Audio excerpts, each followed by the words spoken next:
welcome to FC Growing and Gardening. In today's video, I'm going to show you how to germinate vegetable seeds in a perlite and water solution, just like our daylily seeds.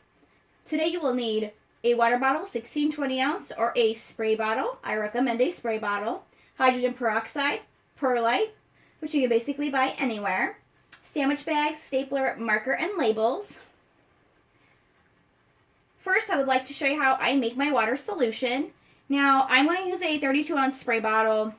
I do bulk, either vegetable growing or, like I said, daylily seeds. So I'm going to go ahead and do a 32 ounce bottle. If you're using a water bottle, 16 or 20 ounce, just go ahead and dump about 2 ounces, 2.5 ounces of the water out. You don't have to measure, just kind of eye it. And then you can go ahead and put in the difference in hydrogen peroxide. So with my 32 ounce bottle, I do about 6 ounces. So I'm going to do 27 ounces to the line. Fill it with 6 ounces of peroxide up to my 32 level. I have used some, so I apologize. My bottle is not filled all the way.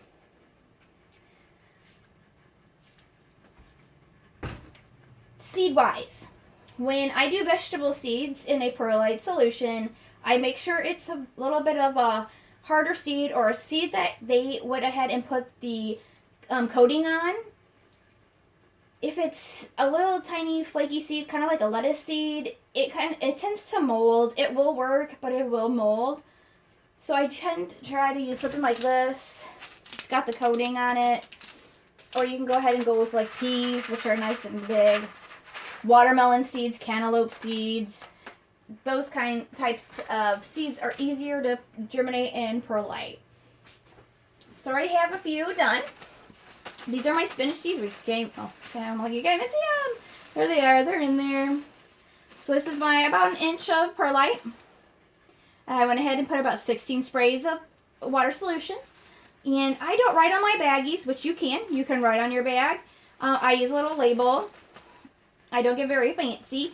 So I put that spinach. I started to germinate them onto 26.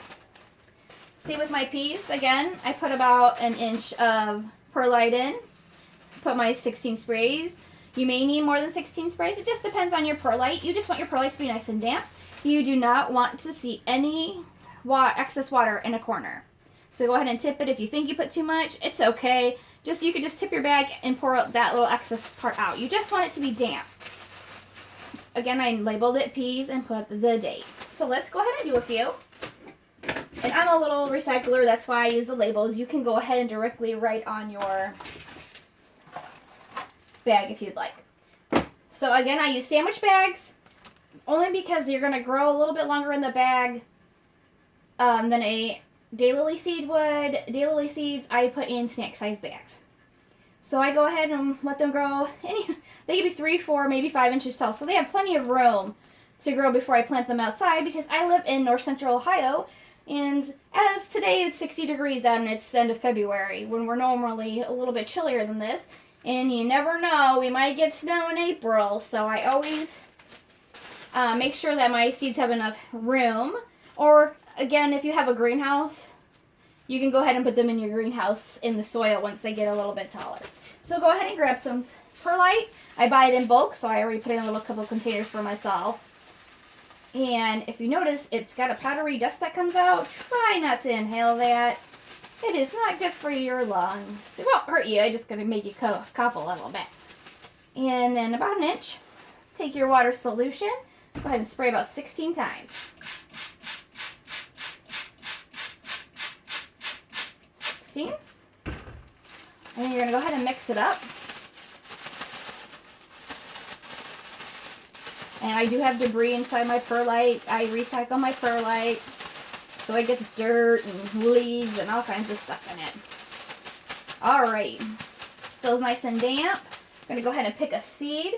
And I'm going to go ahead and use some beet seeds. Now these seeds are pretty big, so they should be pretty good in the perlite solution here. Just dump it out. Go ahead and close the baggie back up. It's okay if it has air in it. That's fine. That's not going to hurt them. And go ahead and shake them in. Get them in that soil. Well, perlite. So that they're getting themselves damp. And that's about it.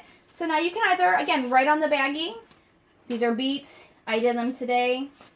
Or you can go ahead and grab a paper or a label. You can get fancy if you'd like. And put the date. And go ahead and staple it on. And there you go. Now you have your beets. Put them aside. Let's go ahead and do another one. All right. With germination, you never know how long it's going to take for something to germinate.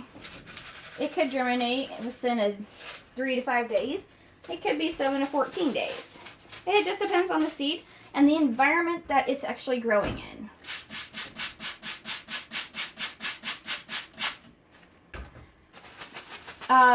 So you always want to make sure it's in a warmer environment. In your house is fine. You could put it in sunlight when it's indoors. If you feel the bag getting a little bit too hot, I would remove it.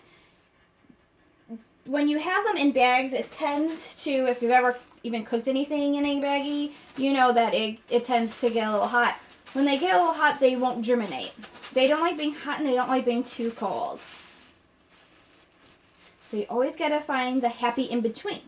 So if you are not seeing some roots within, I would say 7 days, you have to check the environment. First, make sure your perlite's wet enough. Go ahead and stick your finger in, move it around, and you want to make sure that your finger is damp. You probably can't really see, but my finger is damp. That's what you want to have. You want to have a damp finger. If it's not damp, put a few more sprays in, shuffle them around. It's not going to hurt the seeds to be moved around. Shuffle them around, get them a little bit wet again, and go ahead and start over. If you think the environment's too hot, try to find a better environment. If you think it's too cold, that's when you can start to put them in the sunlight. But they don't have to be in the sunlight all the time. So, there's the beans. Again, just make sure you're checking them. They should sprout. It should tell you. It's almost like them being in the ground. So it says 6 to 10 days for the beets to germinate. So I would make sure that if it's been 6-7 days and you're not seeing anything sprout, go ahead and check the environment. Make sure they're not too hot, make sure they're not too cold, make sure it's not too wet, and make sure it's not too dry. Just a happy medium is what you need to find. It's not that difficult to do. But that's how I go ahead and I germinate my vegetable seeds. And then again, we'll check on those in about 7 days. I hope you enjoyed the video. Happy planting, happy growing. Have a good season. Thanks.